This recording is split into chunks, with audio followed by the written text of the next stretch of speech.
How you doing? Cool. My name is Nick DiGilio. I'm one of the hosts here at Flashback Weekend. You can check out my podcast if you'd like, the Nick D Podcast.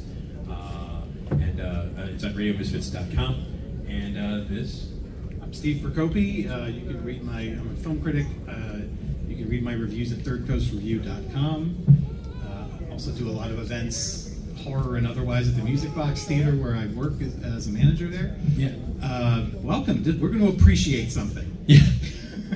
I'm not exactly sure what this is. But yeah. They said, why don't you do a segment where you appreciate John Carpenter's The Thing? And I said, well, I do that every day. So... that's just living life for yeah. us. So we thought that we would give you a little background on John Carpenter's The Thing, and its interesting history, and the fact that it bombed when it first came out. I don't know if you guys remember. Some of you might not have been alive, but it tanked. And we'll talk a little bit about how it's grown over the years and some of the other cool things about it. And then that's going to lead all the way up to us welcoming some of the men who were in John Carpenter's The Thing for a full reunion. So that's what's happening. So where do you want to start with John Carpenter's The Thing and an appreciation of it? There's a lot of, it's interesting, there's a couple of films here that we're honoring this year that did very poorly when they came out. Yeah. And then suddenly they are considered some of the classics. Halloween 3 being the next one that we're, but yeah, this came out in 1982, and a lot of people, wonder why didn't this do better? And I think the consensus is that it came out 2 weeks after E.T. Fuck E.T. And America decided friendly, healing aliens were the kind of aliens they wanted to deal with, and not the ones in this movie that are. It was like a happy summer, like 1982. It was like that came out, and the E.T. and then Officer and a Gentleman, which is actually a good movie. Officer and a Gentleman, but that was all like feel good. Everybody was very happy, and then and Universal, they did nothing with The Thing. They dumped it. They did not.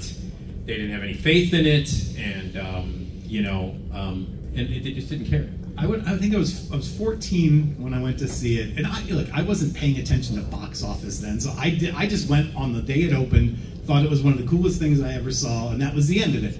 But then I remember wanting to go back to see it again, and it was gone already. Yeah. So you didn't get, if you were around and saw it in the theater, you probably didn't see it more than a couple times. It was despite the fact that E.T. was dominating the box office, there were 3 specific genre films that came out in the summer of 1982. Yeah. All 3 of them didn't do well. 2 of them massively bombed. The Thing was one of them.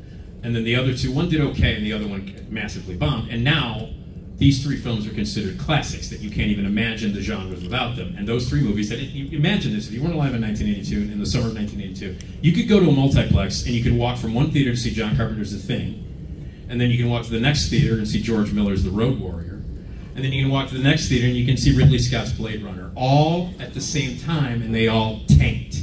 None of them made money. Road Warrior did okay. Road Warrior was like a lower budget and it did okay. But they sunk a lot of money. The Ladd Company sunk a lot of money into Blade Runner and it tanked. And Universal sunk a lot of money into John Carpenter's The Thing. Road Warrior benefited. It also got good reviews. So that helped a lot. Yeah. But the other ones didn't. Not John Carpenter. They got terrible reviews. I remember Siskel and Ebert when they slammed it. And I remember because I was 17 when it came out, and that was the review that made me distrust them from that point forward. Yeah. Well, there were plenty more. Trust me. That's where it started for me. That's where it started. Yeah. But yeah, and so that's the history of the movie, and like you said, Halloween 3 is another one. We're showing Halloween 3 in here tonight with live musical accompanied by Alan Howarth, which you got to see that if you've never, just to experience him playing the music live. Be in here 8:30. And Halloween 3, man. Yeah, man. Rapping. You got to see it. It's amazing. And that thing, the first time I saw Halloween 3, when it came out, I was 17 or 16 when it came out. Or 16 because it came out the year before the thing. Mm-hmm. So I was 16 when it came out, and I went with a whole bunch of friends. And I saw it at the Plaza Theater. I don't know if you guys remember. If you're from Chicago, if you remember the Plaza Theater, it was like near the Lincoln Village area. And every one of my friends, the audience, I thought the audience was going to tear the seats out of the place. They were so pissed at the end when no, and they cut to black. Like, what the fuck was that? And so I thought they were going to riot in the theater. They hated it. So my friends hated it, and I walked out and I was like, Halloween 3, man, it's the best. Are you kidding? That was great, and I've loved it. It's interesting to watch, like Halloween 3, how The Thing has become like this masterpiece when it came out, and actually. you'll agree with me on this. That's happened to a lot of Carpenter movies. Big Trouble in Little China bombed when it came out. Like like Carpenter. One of the reasons why Carpenter started working independent when he started to work with Alive Films and he got that deal with Universal to get releases. When he went back independent, was because he had such a horrifying experience making Big Trouble, and it tanked. Everybody wanted an Indiana Jones, and what they got was a dipshit named Jack Burton. And they were like, how the hell is this guy the hero of the movie? He's a dipshit. And it was like, yeah, that's the point.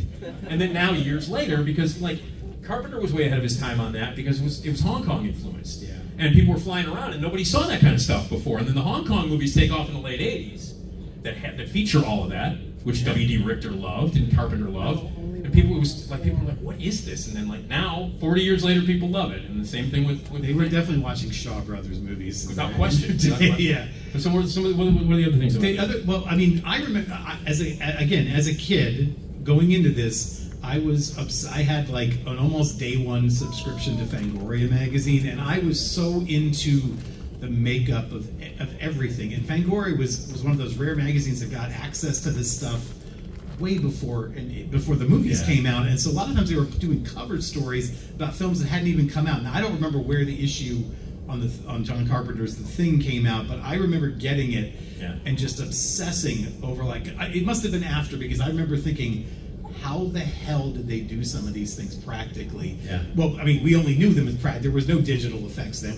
Practical was all we had. So, but just like, how do you do it? I mean, it's puppetry. It's animatronics. It's like all this stuff. That was during the glory days of the practical, latex effects. And in my opinion, and there were, I mean, obviously, Beekler and Dick Smith and Baker. Yeah. All these guys are amazing. But for me, I don't think anything tops Bottin's effects, Rob Bottin's effects in The Thing are the best. They're the best practical effects in the history of movies. He was 22 years old when he made this movie. 22, and a pain in the ass apparently. And he's basically just vanished off the face of the earth. He did, yeah. I mean, he did some stuff. I mean, he did some amazing. I mean, he his work on a bunch of movies. I mean, the movies suck, but his work on Legend is unbelievable. The work that he did with Tim Curry is incredible, and his work elsewhere. The guy was one of the greatest, and I don't know what happened to him. He just kind of dropped out. But yeah, I mean the kennel sequence, the heart attack scene. Like, I've seen behind the scenes things on this, and I still don't get how he came up with when it. When Carpenter was here in 2012 for the 30th anniversary of The Thing, I asked him about it, about like working, with Bottin, and he said that it was insane to watch him. He let him do his thing, but it was a real struggle between him and Dean Cundy, the incredible cinematographer, because Rob Bottin wanted everything dark. And they would fight constantly, and it got to the point where it's like Dean Cundy's like, I gotta light the goddamn scene, and so they would fight. So it was one of those deals where it was like Carpenter was like the referee between these two guys, and they fought. But you listen, you watch The Thing, you watch John Carpenter's The Thing now. That shit holds up. Like that makeup now, like from 1982. You watch that now, it's as good as any of the CGIs or any of the stuff that you've seen. Oh, for sure, without question. It's frustrating to hear that when they did that, it was a prequel, right? That prequel movie that they made? Yeah, 2011. That they had, this is a great, yeah. Well, they did all the effects practically, and then they were nervous about it, about how it looked, and so they just digitized, digitized over it, basically. So the people who made the 2011, the 2011 like prequel, which is terrible, but the 2011 prequel, they did have their heart in the right place. They wanted to do the practicals. Not the only time that's happened, but maybe one of the most. And then they had to they put CGI over it to make it. And that's why I looked at it.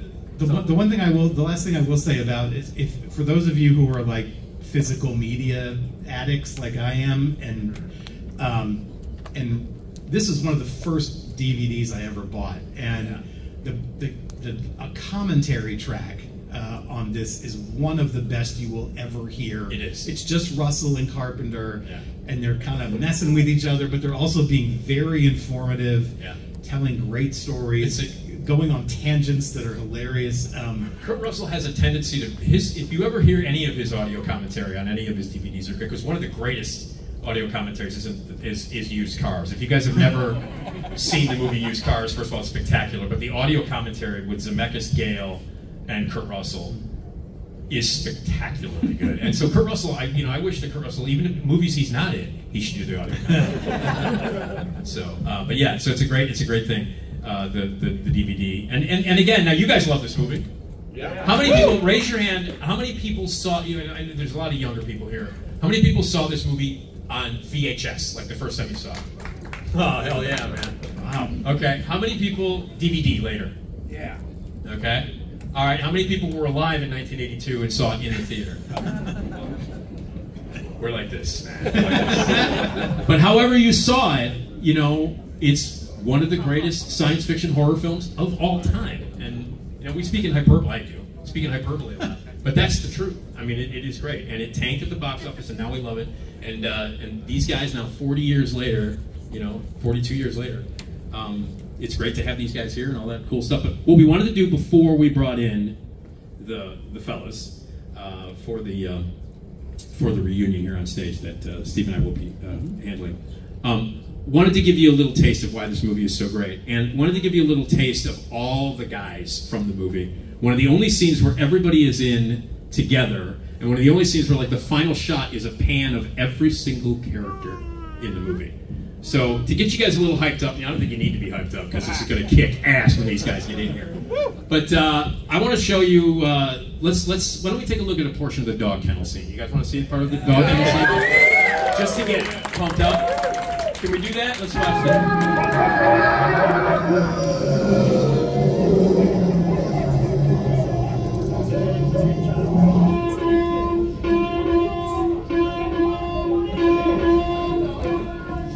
Mac wants a flamethrower.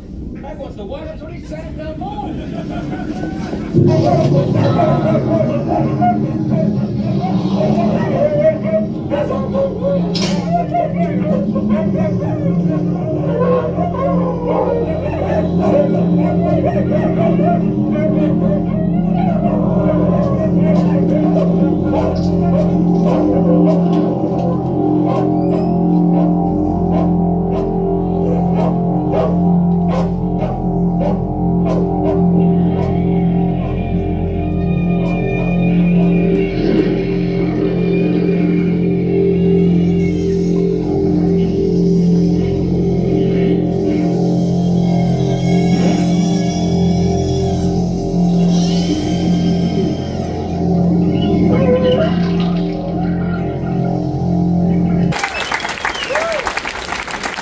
Tell me that still holds up, right? I mean, come on. So anyway, we wanted to show you that just to get you guys in the mood, and so John Carpenter's The Thing lives on. I mean, you guys have showed it at the Music Box a bunch of times. It got the 40th anniversary a couple of years ago. It played everywhere. Fathom Events did a whole thing. Yeah. And how many people who originally saw it on VHS or DVD, have you been able to see it on the big screen? Yeah. Yeah. Amazing, right? Unbelievable. By the way, before we get this started, we do have to make an announcement. This is Tracy. She is ASL. She is going to, if anyone is deaf or hard of hearing and needs sign language interpreted, she is here. If anybody needs the sign language, you guys can come down here. We'll seat you, and she will. Let us know if you need. Does anybody? It's like we haven't really needed her much this week. No. Okay. Thank you, Tracy. Okay. So I guess the guys are still next door at the photo op, and then they're going to come. They're going to bring them in when they're ready. And I think we might be. It looks like. Are these the guys? Are you guys? Yes. Look at that.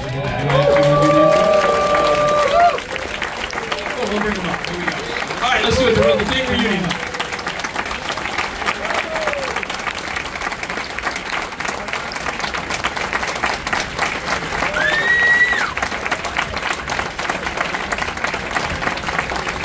All the way down to the end here. This is Richard, everybody. David Clennon. Peter Maloney. How you doing, guys? Thomas Waits, right here. And Keith, Keith. We're waiting on Keith. Did you guys ever have to wait on Keith before? Oh, that's happened. All the time? Has it happened before? We don't have you gotta hold your mic. How you guys doing? Great. Yeah. Welcome. Welcome. And They didn't think I read to stand. I just want to make that clear. No mics. Oh, I get paid extra for holding it, right? oh, yeah. So we're waiting for Keith Day, but why don't we get can we start without Keith? You think that'll be okay? We always do. We can start without Keith. We can finish without Keith. We're good to go. So, first of all, thank you guys for doing this. It's great to see you all here, and we just talked about the history of the movie and how everybody over the years it's grown. Do you know anything about the history of the movie? We just talked a little bit. Oh, I'm sorry we missed it. But Steve, did you want to start it out? Sure. I mean, obviously, this is one of those great movies where, by the end of watching it, you feel like your body temperature has dropped considerably. And I'm wondering, I've heard different stories about how John kept the set refrigerated sometimes, but other times you were very hot. And I'm wondering, but the times where you were genuinely freezing, like, tell me, how did that affect your performances? Did it make it a little more primal? Just wondering about that. Good question. I think there was only one set that was refrigerated for the Norwegian camp, right? Well, at the end also, Keith, who was not here, at the very end, that was also on the refrigerated stage. But we were all very cold in British Columbia, so Alaska. There's that. Yeah, when we shot the scene outside, where we had dialogue, it was very difficult because your mouth and nose would freeze up, and so I mean, of course, the actors got treated like infants, like we always do. I mean, we do a couple takes and they put bench warmers on us and run us inside while the crew stays outside through the whole duration. Some of us were colder than others. I was the coldest. No question about that. Until Mac threw the flare onto the gasoline, which had soaked my clothing. Yeah, that warmed you up pretty good. But you had those big gloves on with the pointy fingers. Well, I had the big fake gloves on, and inside them I had these Japanese at the time. I don't think America had started making them. These sticks that you crack and they make warmth. And I had one in each hand inside those hands. But that didn't warm me up that much. Yeah. So how did the parts come to you? Can we just go down the line here? Like Richard, how did Clark come to you? John and I had known each other because a friend of mine, Tom Atkins, who some of you may know, Tommy and his wife were friendly with John and his wife, and we had met at gatherings. So when I went in to meet him on this, I was a huge fan of Who Goes There, of the novella, and also a very, very big fan of the original thing. So when I got the script, I read the script, I was knocked out by it, obviously, and I went in to be with John, and he said, "What do you want to play?" And I said, "Who's playing the guy who's the commander?" He said, "Not you." I said, he said, "Who else would you like to play?" And I said, I really kind of like the dog handler. He said, "Why?" He said he hardly has any lines.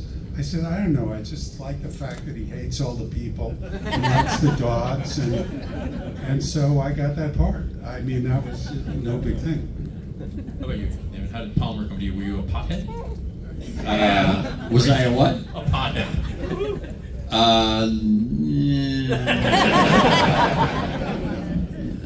Not really hardcore. So your question was, how did you get Palmer? Yeah, how did you get the part? Yeah. The casting woman Anita Dan brought me. Anybody? Yeah, I remember Anita. I remember Anita. She should get. She's look for her in the credits. She did, I think, a terrific job of pulling in a lot of good candidates for the part. So they, pardon me, Peter, they asked me to come in to read the part of Benning. And I read the script, and I said, Palmer is so much more fun. And so I said, okay, I'll read for Bennings, but if please allow me to read for Palmer. And John said okay, and John was there in the room. They never do that anymore. And so I guess he watched me read both parts, and he said, no, Peter Maloney could do Bennings far better than him. Let's give him Palmer. So I got lucky. That's all. So you ended up with Bennings. Yes, yeah. I went to the Coca-Cola building on Fifth Avenue in Manhattan. Way up, Universal had bought this building, and we auditioned as a group in a walnut-paneled room with hunting scenes on the wall. It was like very English, and we had to improvise these violent scenes where we turned over tables and defended ourselves against terrible, terrible attacks. So we improvised and did that for quite a while, and I was ready to do any part in this film that was available, and very fortunate to get the part of Bennings. That's a really stressful way to audition. You guys had to flip tables and fight. Had you ever auditioned like that before? Maybe, but I can't remember when. It was then they quizzed me, and they said, how would you feel about being in a movie shot in the coldest place in the world, the most inhospitable place in the world? I said, I've done a certain number of movies and I've never had a bad experience. I love movies very much. And David Foster said, well, what do you love about it? What do you love so much about the movies, making movies? I said, the coffee. There's always a hot, large urn of coffee around your workplace. And I said, I love that. I love that. So I was fine to go into a very inhospitable place. It turned out to be one of the great experiences of my life. Okay. Yeah. Windows. One of the best names in movie history. Windows. Well, thank you. I take full credit for the name. That is correct. That's a bit egotistical, but anyway. So with me, I was in a play called American Buffalo at the time with Al Pacino. And those of you that don't know the play, it's a 3-character play. So it was just me, Al, and a great actor named Clifton James, and it was a big hit in New York City. And so I guess anybody that came into town went to see American Buffalo. So John and Kurt came to see the play, and I guess they liked me, and so they called my agent and said, would he come in and read? And I wasn't really into horror.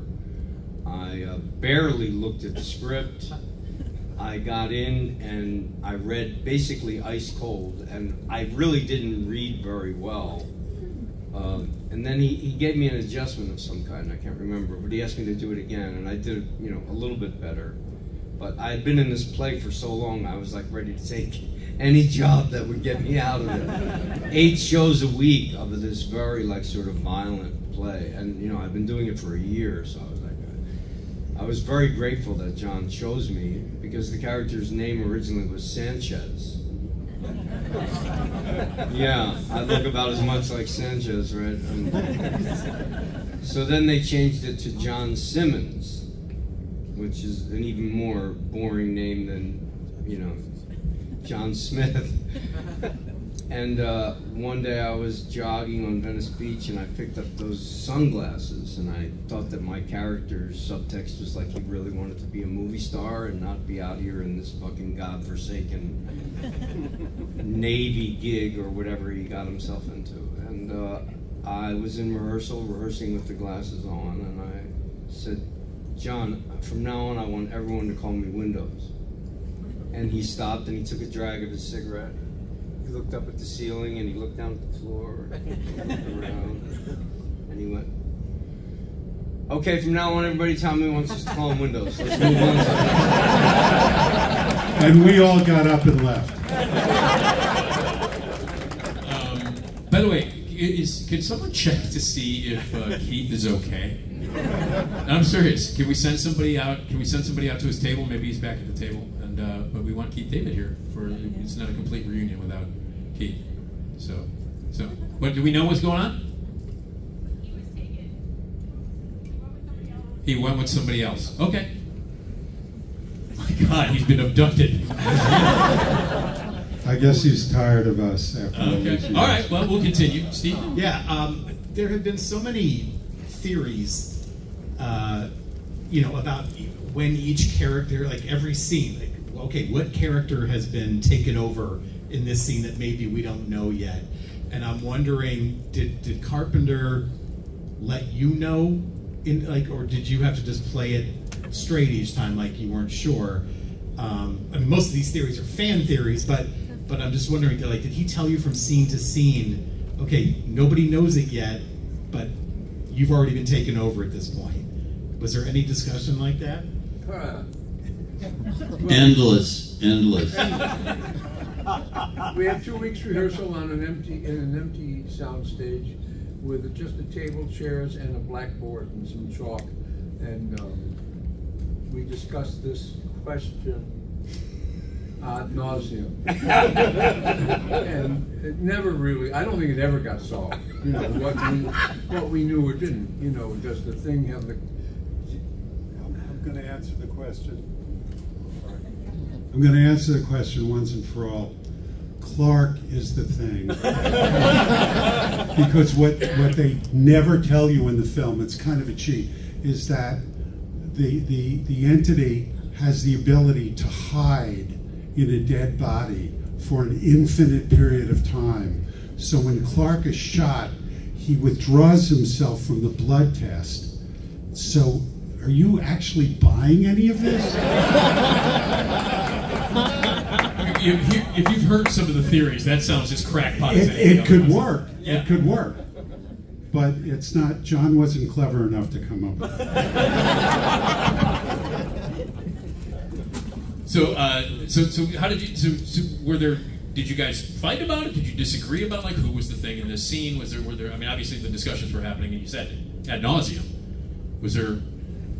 Did anybody ever go? Okay, well, this is in this scene. I'm this, and I'm the thing in this. Blah blah blah blah blah. I was the guy who said it doesn't fucking matter. Help me learn my line. And we also had a script which basically said when he was going to turn, when he was going to turn. Tom, you actually we never see you turn, do we? No. I don't remember. No. Yeah, but we assume he turned, and I think Dysart we certainly see has turned, and no, we don't actually. He just gets his arms cut off. Yeah, maybe. Yeah, Dysart's never really the thing, is No, he? it's Hallahan. It's Yeah. Well, I think I was the first to be infected because the dog, who is the thing, in the very beginning of the movie, jumps Wait, up. the dog was the thing? Yeah. Oh my God! That's why Wilfred was doing that with me in the kennel? I didn't read this. I went bullshit, bullshit, my line, bullshit. That's how we read scripts. Ask him. Was I talking? yes, you were.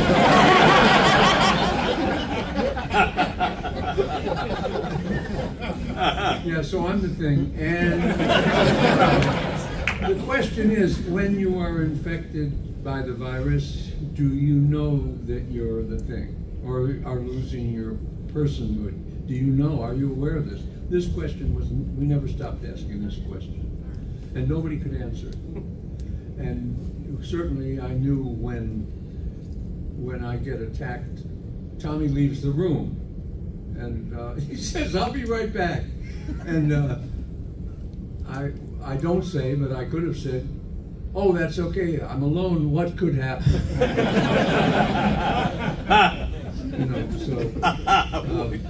But we know what happens, and it's not a pretty situation. But I've been the thing for a long time. By that point. And it's also it's Windows' fault that the blood gets drained because he drops the damn keys. That's true. When he sees Bennings in changing or like being abducted, like Keith was just abducted. So did you have? What about that, Thomas? With the key drop, was that something that was that discussed as well? Because you don't see it, you hear it. Like you just hear the key drop, and then you have to put it together. Like somebody picked up those keys and drained the blood. Yeah, we filmed it with me dropping it. He just edited, I guess, around it. But I was very conscious that I dropped the keys, and I was fumbling the ball here because that's when he got taken over. I do remember that, but it was the kind of job where John had cast all these really great actors, and he just kind of let us find the life of the characters in the outpost. And you don't get time like that today to do those sorts of things, where just by virtue of the fact that you stay in the same room with a bunch of guys every day, for a couple of weeks, there's a chemistry that builds up, and that I think John cultivated that chemistry and made it a more interesting ensemble story in that regard. But for you personally, because you were coming off of a 3-person Mammoth play on a stage, how jarring was it to be with a bunch of dudes, like in a completely different style of writing, on location? Was that? I mean, how long did you adjust? Did you have to adjust? Oh, it was great. It is so great. Doing theater, these guys all know, they're all trained theater actors. Theater's very tough, it's 8 shows a week, and it gets exhausting physically, and movies are, for the most part, fun. It's like you get per diem. You have fun. At least on John's set, we had a lot of fun. I'm wondering, I'm thinking particularly about the dog kennel scene, because we just showed it and you're all in that. But then any other scene where there's just a massive amount of these horrific effects, did you get to look at that before you really had to walk into that space for the first time, or did John and Rob kind of keep you from that and to get a more maybe genuine reaction from you? Just for an example, okay, in the kennel, when Jed walks in, that's the dog. When Jed walks in and then crouches down and lies down and gives you that look, which he was trained to do that by Clint on command. It was a natural thing he did, but he was trained to do it on command. When he did that, and then after we got that, they left the camera in the same position, and they put in, are you filming me? I'm a member of SAG-AFTRA, you can't. And then they put in, it wasn't the animatronic dog, but it was a dog that was sort of semi-animatronic, and when they put that dog in, then they started shooting, and the dog just kind of did this. Are you filming me? The dog just kind of did this, and then that was it. All the other stuff, with the dog's head blowing off and the tentacles, Rob shot that on the effects stage much later. So we never saw that when they come running in, and when Kurt burns the thing that's hanging on the ceiling, and all of that, and then they come in. You came in with a fire extinguisher, right? I don't remember. Yeah, you did. He was loaded, but I'm sorry, his character was loaded. So when they come running in, that's all, this bag that's just hanging from the ceiling. There was just a big bag hanging from the ceiling. There he is. There he is. Pete David, everybody. I just want to thank everybody for coming and seeing us. It's been great. Hi, Keith. Greeting. How are you, my friend? I'm better for your asking. Thank you. There you go. Welcome. We asked each guy here how their part got to how they got the role. So, how did Childs come to you? I believe, I don't know if this is terribly true, but I believe at the time, Roger Mosley was up for the part. And so it was a done deal. I had auditioned. He had seen me, I think. But, Roger got the part. And then he got cast in Magnum P.I., which left the slot open for somebody else. That was me. So I to this day, I thank Roger Mosley for getting a job. But the other question that was asked to everybody was, did John, during the production, did John always let you know from scene to scene whether you had been taken over or not? And of course, probably the greatest fan theory of all, or the question is the ending. Yeah. And once and for all. If he did, it was 40 years ago. Slipped your mind. The one thing that I do recall that was a wonderful surprise for us when we were doing the blood scene, and it was Donald's turn. We were all sitting on the couch, and we did the scene. I think we did it a couple of times, and it seemed fine. And then John whispered something into Donald's ear, and we don't know what he said. But I believe that what you see in the movie is that take, because it was genuine, like, oh shit, on our parts. Because like, whoa! I mean, it was great. It was just the greatest. What did Donald Moffat say? He said, gentlemen, I know you've all been through a lot, but if you don't mind, I'd rather not spend the rest of the night tied to this fucking couch. That's exactly the line, too. So you're bringing up great lines. So what lines do you guys love that you hear from other people? Because Keith, I told you yesterday, Keith, that you have not only my favorite line in The Thing, but it might be my favorite line in the history of film. I will remind you what it is. Remind me. Okay, I'll remind you what it is. How's this motherfucker wake up after thousands of years in the ice? In film history.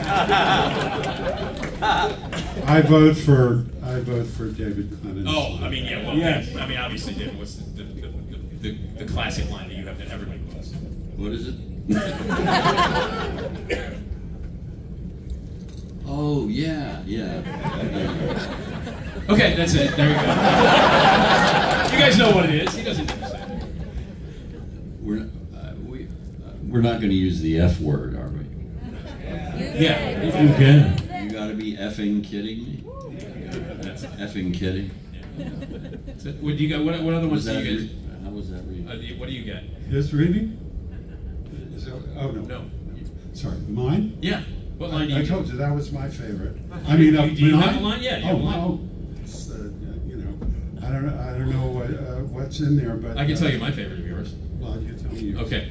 When the blood is drained and everybody's like, "Where's Clark?" and you go, "Right here." Because you're just tired of everybody accusing you the entire time. Right here. Why the hell are you looking at me like that? Yeah, exactly. That's another one. But my favorite is, I don't know what's in there, but whatever it is, it's weird and pissed off. There it is. I just inverted it for all the crazies to see if you were paying attention. But it's weird and pissed off, whatever. Peter, what about you? Do you have a favorite line? Do I have a favorite line? Of yours, that you get quoted, people love to quote for you. Well, people have been coming up and asking me to sign the poster and put my favorite line down. And they say, here's your line I want you to write. I said, I don't remember saying that line at all. And there were several of them today, and I had no memory whatsoever of saying no, I don't have a favorite line. Okay. What about you, Tom? Do you have a favorite? That people come up to you, you know. That... I don't know if it's so much a line. I really like the moment when I slice my thumb.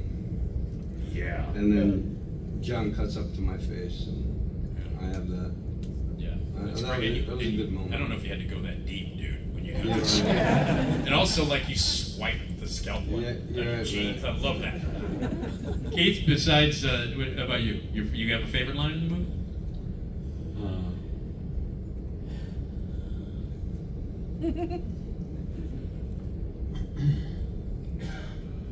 I don't know. I don't remember saying it in the movie, but I had a favorite moment. Okay.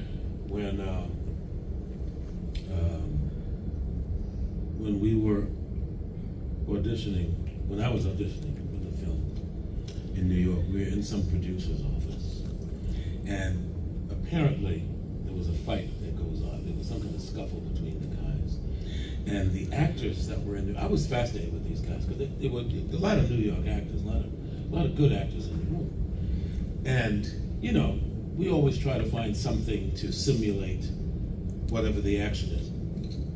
Well, whatever the scuffle was,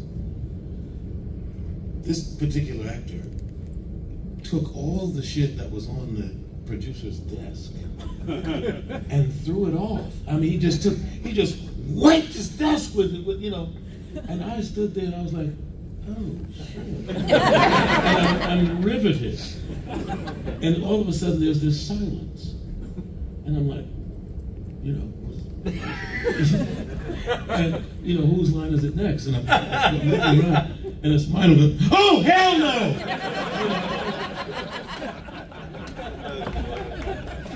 And he is not in the movie. I feel like we learn things about your character's backstory every time there's like a group conversation. And I heard that those were the scenes where John let you guys like improvise a little bit, and I'm wondering if you could each tell me something about your character that you added to that personality and maybe that made it into the film. Well, Tom, you had the glasses in the windows. Yeah, that's true. And I think, David, you correct me if I'm wrong, but I think that you said in rehearsal, you said, I ain't going with windows. And I went, fuck you, Palmer. And John said, keep that in. I think that was completely improvised. And then I went after you, like, physically. Do you remember that? Do you have any recollection? I don't remember anything. Really old. You have to know that. They're really old.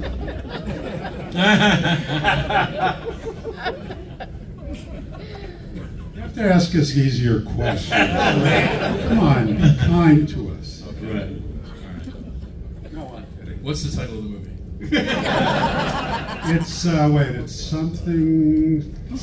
No, you know what? I got a good story to tell, though. Please. It's me and Clennon are doing a scene, and John cut it, and we forgot that we had the microphones on. What do they call the lavaliers? And John came up to us and said, I don't know if it was a half a page or 3/4 of a page, but you know, when you cut an actor's dialogue, it's, you know, at least with me anyway, I was like, you know, how dare he? And he cut both of us. It was a scene about I don't know. It was a considerable scene because it was enough for us both to get upset, and we were like, you know, saying things we shouldn't have said about the director while we were on mic. And then he stuck his head around the corner and said, by the way, you guys, I heard every word you just said. And I have never been so mortified. Well, that ain't the way I heard it. Well, no, that was a different moment. But do you remember the moment? It was you, me, and Joel, and we were waiting to. It was a walk and talk down the hall, And it was one of those, typical John Carpenter scenes where somebody a killing gets revealed behind the door. This is when we walked in and I think it was right. Shovel through the chest. Oh, right. And so we had been rehearsing for 2 weeks. And finally, this is my memory. John says, "Okay, fellas, that's enough. This is the movie we're going to shoot. But stop talking about it." So, it was like Joel and I's first or second day of shooting. Because remember, the first couple of days we went in, they said, "Look, we're not going to get to you today. Go call us after lunch," and we'd have all this time off. So now we're on the set, and when you go on a bell, the bell signifies we're about to shoot, and everybody puts on their headphones, and we're about to shoot the scene. Well, this time, the bell went off, and no one called action, so we're just standing there. And we're having a conversation that we would have had in front of John. But it just happened that we weren't, and he was listening on the on the headphones. And we were saying, I don't know why we're doing this. Because it's only going to get cut anyway, because we've already decided that the thing doesn't do this, and now it's getting killed this way. So I don't know. I don't even know. And suddenly, and I've done 2 pictures with John, and I've never seen him lose his shit. But this day, he came running around that corner. He said, "We're shooting this fucking scene because I said we're shooting this scene, and that's why we're shooting." And the 3 of us sat there like 3-year-olds. It put a little color in our shorts. Remember that? I remember that. So, I want to talk a little bit about some of the other things that you guys have done outside of the thing. Keith, you mentioned, you've done a ton of stuff, incredible voiceover work and all kinds of stuff. But you mentioned the other movie that you worked with John Carpenter on, and it's a fucking classic, and it's They Live. And can you talk just a little bit about it, and working with Roddy Piper, the late great Roddy Piper, and everything. Yeah. And it's just, it's such a great movie. And again, you watch that movie now politically. You watch that movie now, and it's like, damn. Like it's ahead of its time. Yeah, absolutely. What was it? Tell me a little bit about They Live. Well, just for a moment to go back, I don't know, Richard, if you remember this. It was the first day that we were on the soundstage reading through the first read through, and I had never been in a soundstage before, and here we are in this room with these 30-foot ceilings. We're sitting across from actors, and some actors were like talking like this, and I don't know what's going on with this, and I'm sitting across the table and I can't hear, and I'm like, what the fuck? Wow, what, and I just wanted to make sure that, at least you could hear me, and so I have those, great two-word lines like, hell no! So, and I'm, making sure that you can hear me. Projecting. I'm really projecting. And we go, so we break for lunch. And there were about 3 of, I think there were just 3 of us, but no, Richard was one. He said, "Hey man, you're doing fine. But you don't have to project that." I think I actually said you don't have to work that hard. It's very difficult when you move from theater into film to know what level you're playing at, because it's something in a wide shot where this is the best story. Harry Morgan, who was a great actor, he was the colonel on the TV show Master, and Harry told me a story about Spencer Tracy in a movie called Inherit the Wind, and I asked him what it was like working with Tracy and watching Tracy. I said, is it true? Because he had this, and if you watch Tracy in a lot of movies, you'll see him do this. He would walk someplace looking down at the floor, and then he'd look up and he'd say a line. And the rap was that he was always looking for his mark, where he got this great piece of business where he'd kind of be, then he'd speak. And Harry said, that's bullshit. bullshit. He said, this was the most consummate professional I'd ever seen. And this is what he said. He said, Tracy always knew where the camera was and what size lens was on. And in a wide shot, he would go, now wait a minute. And in a close-up, he'd go, now wait a minute. And that ability to modulate to the size. Now, this is back in the day when everybody was on a big screen, not, you know, like now. And the ability to know how to do that is you know, and to know how to do that inherently is so wild. Yeah. But Keith, and I'm just going to say this, became an amazing film actor on that film, on The Thing. This guy came in, he was, how long had you been out of Juilliard when he?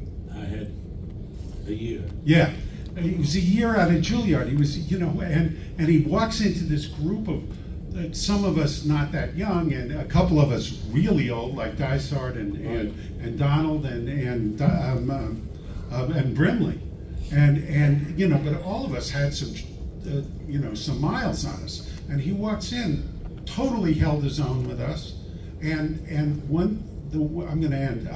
The one thing I remember best, Keith, is that you and I, we were the two big men. You know, we were the two biggest guys in the show. So what I remember is, and since I hated everybody, it was really easy for me to get a big hate on him, and we developed this kind of friction that turned into this whole, defined our relationship for the film. And some of the scenes changed, especially where I go after him with a knife, and you know, when he goes to get the gun and everything. That all came out of that rehearsal period, and it was because we started, like, you know, boring into each other with our eyes, and got that going. Anyway, sorry. No, it's great. It's a great story. Great story.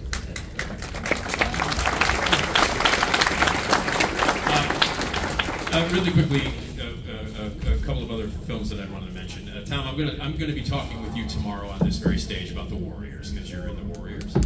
We got the Warriors reunion. Is there anything that you can tell me about what it was like to work? You just mentioned that you worked with Pacino on American Buffalo. I did And Justice. Yeah, and that's what I wanted to mention was And Justice for All. I love that movie, and you're fantastic in it.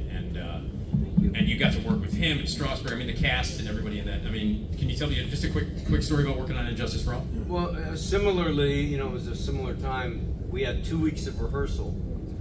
So I was in this room with Jack Warden, the great Jack Warden, John Forsythe, Jeffrey Tambor, Larry Brigman, Craig T. Nelson, who had never done anything yet, Lee Strasberg, Norman Jewison, great director, and Barry Levinson. It was his first script. And 2 weeks, you know, I don't have that big of a part in it, but by osmosis, what I learned and picked up from all of these giants, you know, from the industry, watching them work and analyze scenes, and I think as a young man, it was good fortune for me to watch that process.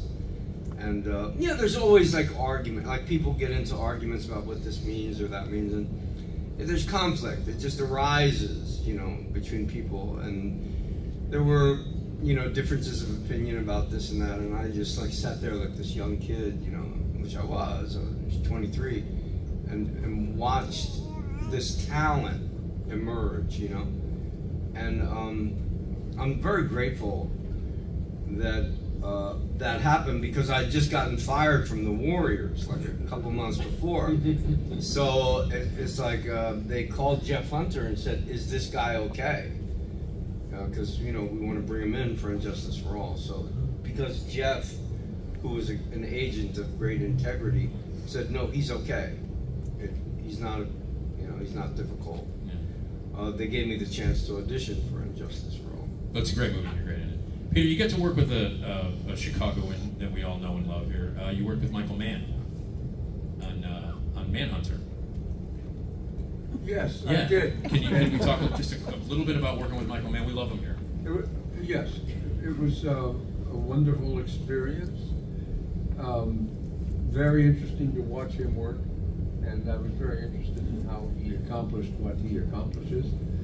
And we were about to do a scene in a house up on the hillside.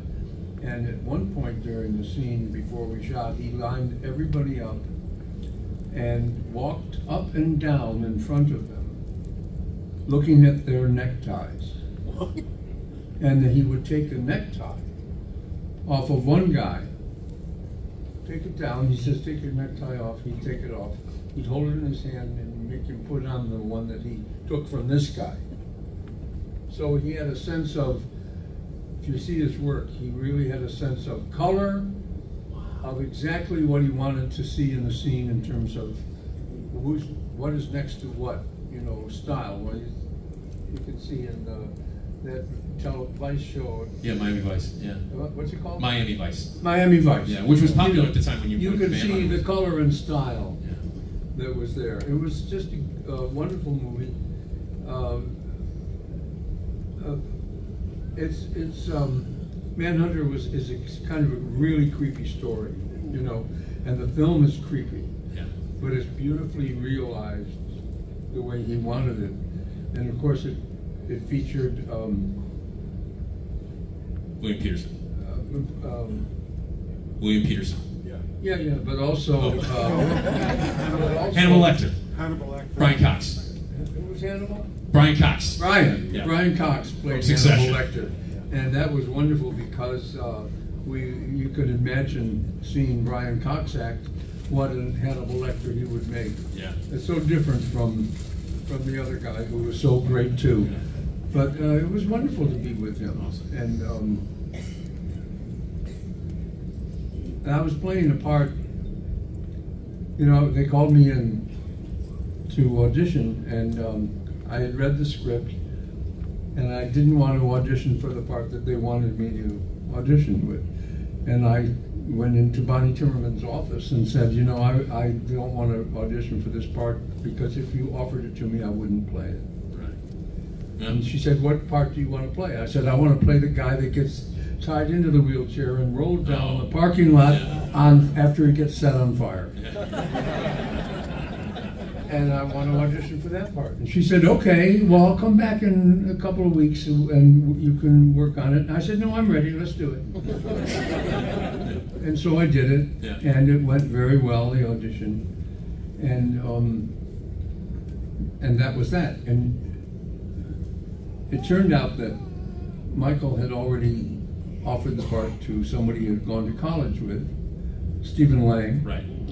And but you know, it earned me a part which had some lines in it, you know, and it was a better part.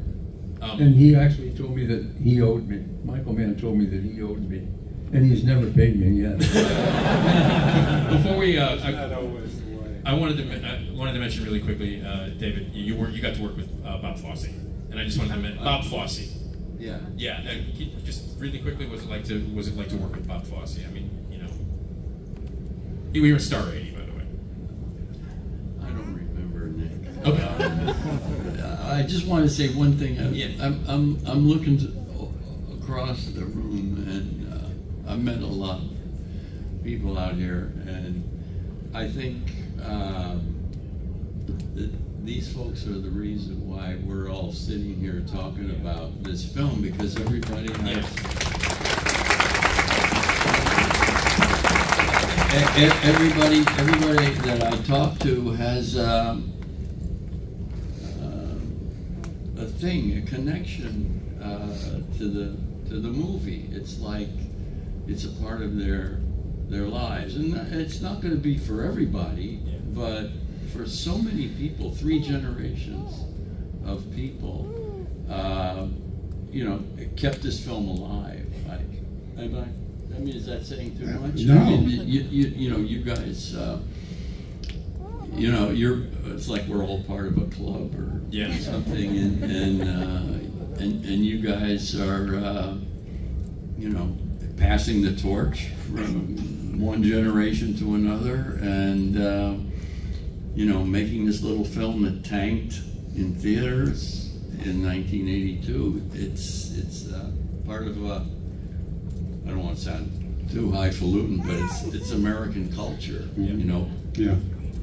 And then John took a lot of beating. He took a lot of grief. He lost a lot of work because of this movie, and it hurt him very deeply that it got rejected. So, in a way, you're paying him the homage that he deserved way back in 1982, that he never got. But he knew he had a high quality product, and he stuck to his guns. And you got to admire a guy for that, because that's really tough in the studio system. And thanks for coming out to Wrigley Field for Old Timers Day. Cue the organ. There you go.